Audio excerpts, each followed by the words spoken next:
Let's dive into what drives Dr. Reed. What motivates you on a daily basis, both as a chiropractor and as a person?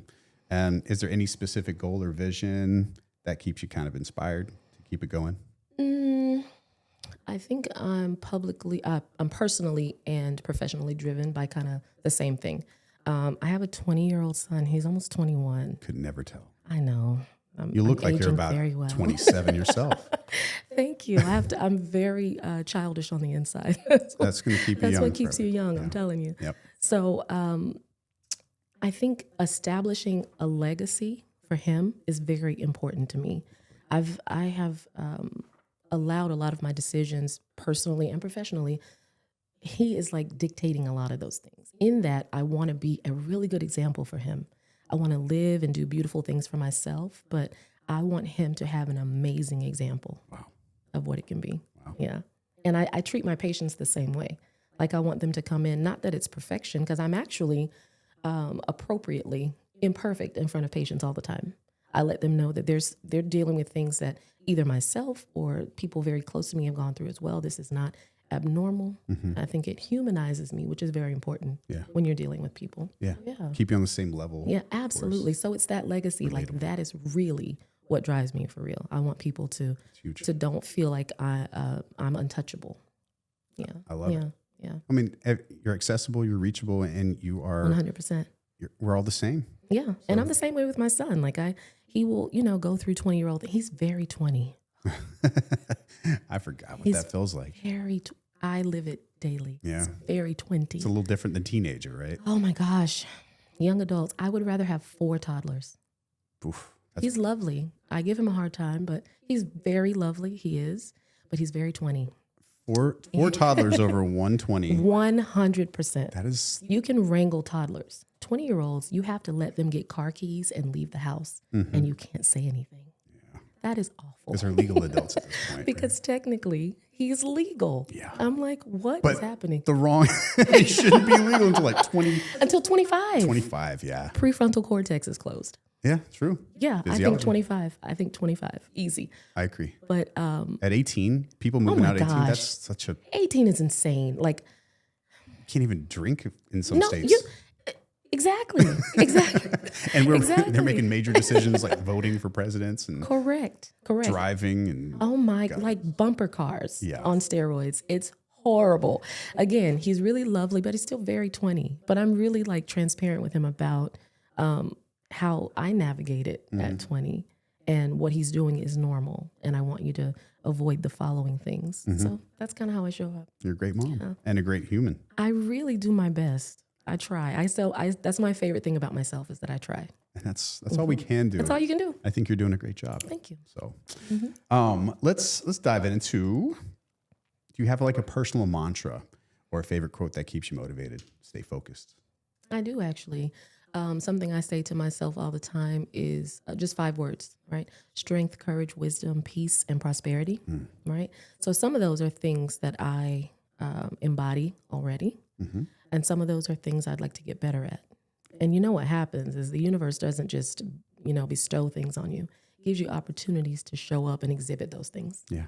So when I'm reminding myself like of the things I'd like to embody or what I want more of, peace, it just gives you opportunities to be peaceful, opportunities to be strong. Yeah. Peace is the most overlooked thing. People they want the car, they want the whatever something material, but the peace is what we all need. And it's by extension, what we really want is to be able to be self-determinant, right?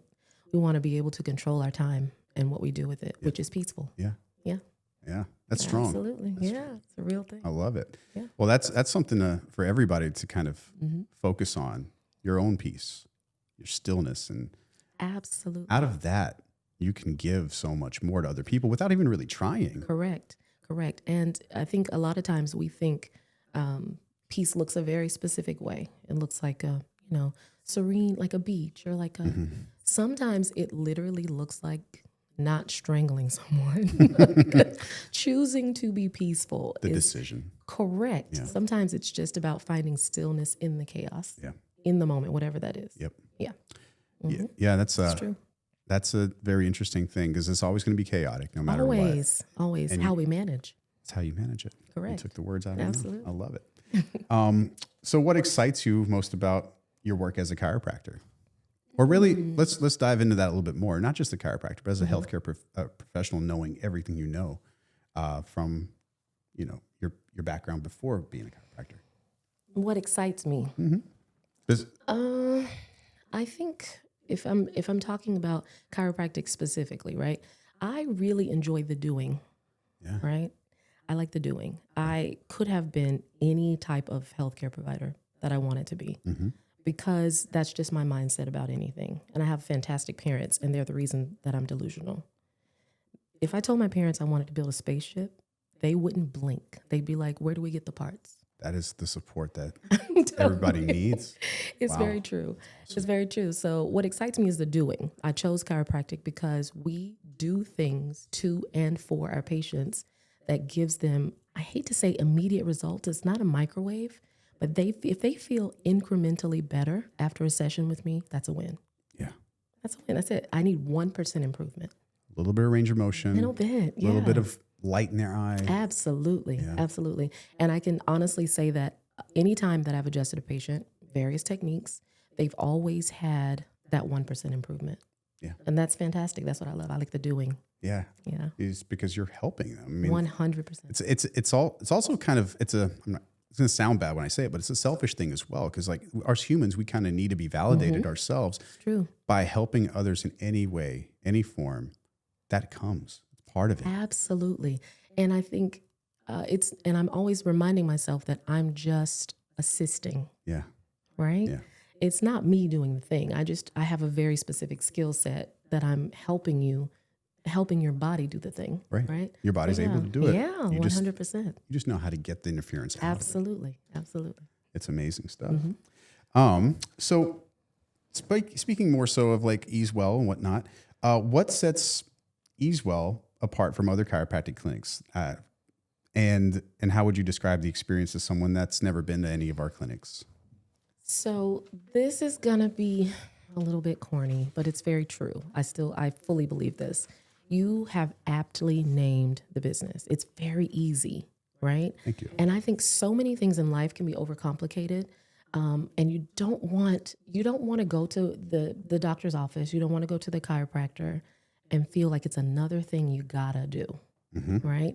So what I've learned about Easewell is it's very easy from the first interaction, from scheduling your appointment to leaving. It's very easy. And it's the staff at the front desk that makes it easy. It's the therapy. It's, self-directed. It makes it easy. It's the doctors that make it easy. And I think people value that in a world that's very chaotic. So it doesn't feel like another chore. It makes you want to sign on to the service. I love it. Yeah. That's the goal, to keep people at ease for the most part in all the aspects from the beginning to the end. And our staff, amazing. Every single one of you guys. Thank you for what you do. Yeah. Amazing. You change people's lives as well. Indeed. Support staff. What would we do without support staff? Oh, we wouldn't be supported. That's for sure. Very true. So thank you, ladies and guys, everybody. Yeah. Amazing job for sure.